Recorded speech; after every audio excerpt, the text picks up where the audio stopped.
पहले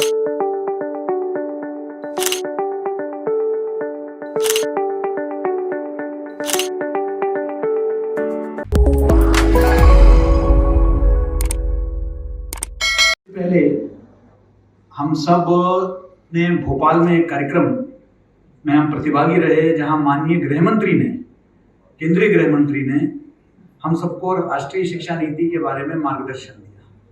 और आज एक शिक्षकों के कार्यक्रम में हमारे प्रदेश के माननीय गृह मंत्री जो हैं हमारे बीच में हैं। तो ये जो शिक्षा के प्रति जो एक प्रतिबद्धता है, चाहे केंद्र सरकार हो या राज्य सरकार का, वो कहीं ना कहीं प्रतिबिंबित होती है।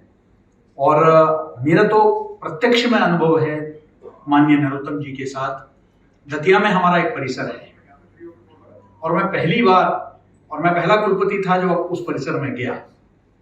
और उस प्रवास के दौरान मैंने शनिवार रविवार को तो मैं जानता हूं किलोमीटर के लाइन लगते हैं आपसे मिलने के लिए, लेकिन जैसे ही नरोत्तम जी की सूचना मिली कि मैं उनसे मिलने के लिए वहां पहुंचा हूं, तो तुरंत उन्होंने अंदर बुलवा दिया।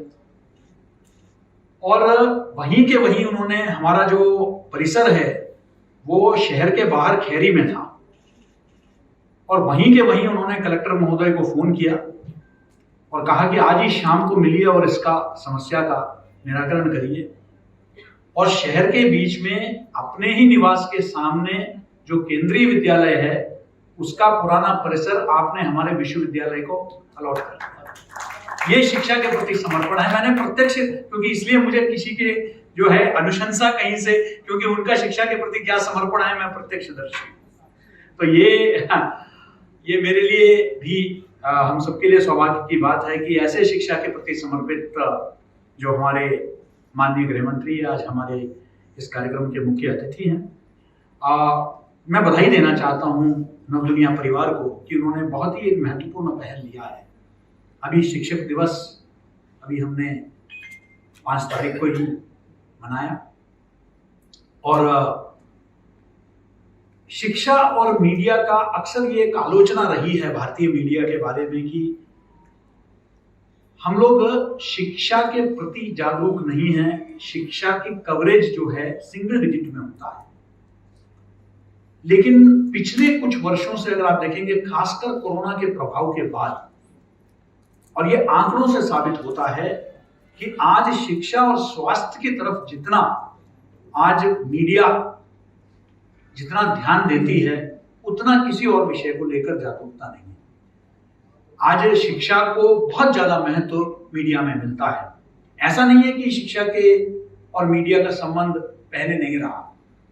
मुझे अभी भी याद है कि न्यूज़पेपर इन एजुकेशन का एक पूरा कॉन्सेप्ट शुरू हुआ था कि किस तरीके से हम समाचार पत्रों के माध्यम से हम शैक्षणिक संस्थाओं को जोड़ सकते हैं, विद्यार्थियों को जोड़ सकते हैं। और कई समाचार पत्र टाइम्स ऑफ इंडिया जैसे जो सप्लीमेंट बतौर लेके आते थे, एनआईई का न्यूज़पेपर इन एजुकेशन का सप्लीमेंट लाते थे, और उसमें विद्यार्थियों को भी अवसर मिलता था अपने कला प्रतिभा को समक्ष लाने का। और इसलिए ये एक पुराना संबंध है और मेरे लिए ये बहुत करीबी है, क्योंकि मैं भी किसी समय में बहुत सक्रिय पत्रकार हुआ करता था और पत्रकारिता से ही जो है मीडिया शिक्षण की ओर आया मैं। इसलिए ये बहुत मैं समझता हूं कि शिक्षकों को सम्मानित करने का, क्योंकि मैं अभी कुछ ही दिन पहले एक कार्यक्रम में मैं बता रहा था कि शिक्षक की भूमिका सिर्फ क्लासरूम तक नहीं है। शिक्षक जो है वो सूचना नहीं प्रदान करता। सूचना तो शायद इंटरनेट और विकिपीडिया में जितना है उतना तो शायद हम शिक्षकों के पास भी नहीं है। तो विद्यार्थियों को सूचना तो हर जगह से प्राप्त है, लेकिन ज्ञान वो शिक्षकों के पास ही है। ये बेसिक फर्क है। कई बार विद्यार्थी पूछते भी हैं चर्चा के दौरान कि अब तो गूगल में सब उपलब्ध है। मैंने कहा गूगल में सूचना उपलब्ध है, लेकिन ज्ञान उपलब्ध नहीं है। ज्ञान और अनुभव शिक्षक लेके आते हैं अपने साथ। ये सबसे बड़ा फर्क है।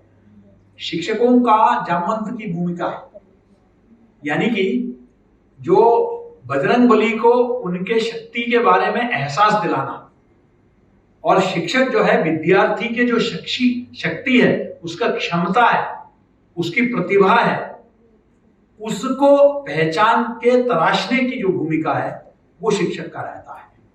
और हमने कोरोना के दौरान देखा, मैं आपको बता सकता हूं कि ऑनलाइन के, क्योंकि ये कोई लंबा तकरीर हम तो माननीय गृह मंत्री जी और अन्य अतिथियों को सुनना चाहते हैं, लेकिन कोरोना के काल में हमने देखा कि किस तरीके से जो ऐसे वरिष्ठ शिक्षक मैं जानता हूं जो शायद मोबाइल में लाल और हरे बटन के सिवाय उसका कोई उपयोग हो सकता है उनको कभी पता नहीं था, वो ऑनलाइन क्लासेस लेना सीख गए।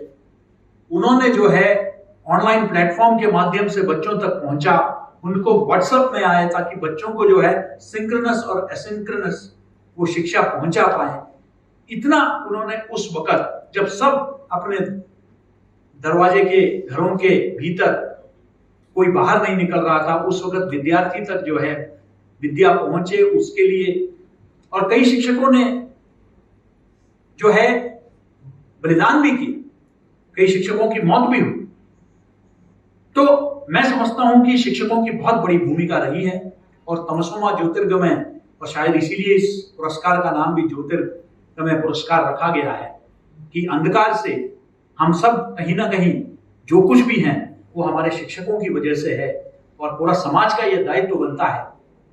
और अंत में मैं एक बात कहूंगा कि मैं समझता हूं कि मैं उस दिन शिक्षा के लिए सबसे स्वर्णिम काल समझूंगा जब हम सब सपने देखते हैं कि हमारे बच्चे आईएएस बने, सॉफ्टवेयर इंजीनियर बने और बड़े बड़े पदों पर पहुंचे। जिस दिन हम सब ये सपना देखना शुरू करेंगे कि हमारे बच्चे भी एक अच्छा शिक्षक बने, मैं समझता हूं कि उस दिन जो है हमारा स्वर्णिम काल शुरू होगा। और अंत में मैं इतना ही कहूंगा कि शिक्षक का दायित्व सही उत्तर विद्यार्थी को देना नहीं है, बल्कि सही सवाल पूछने की क्षमता उसके अंदर पैदा करना है। बहुत बहुत धन्यवाद।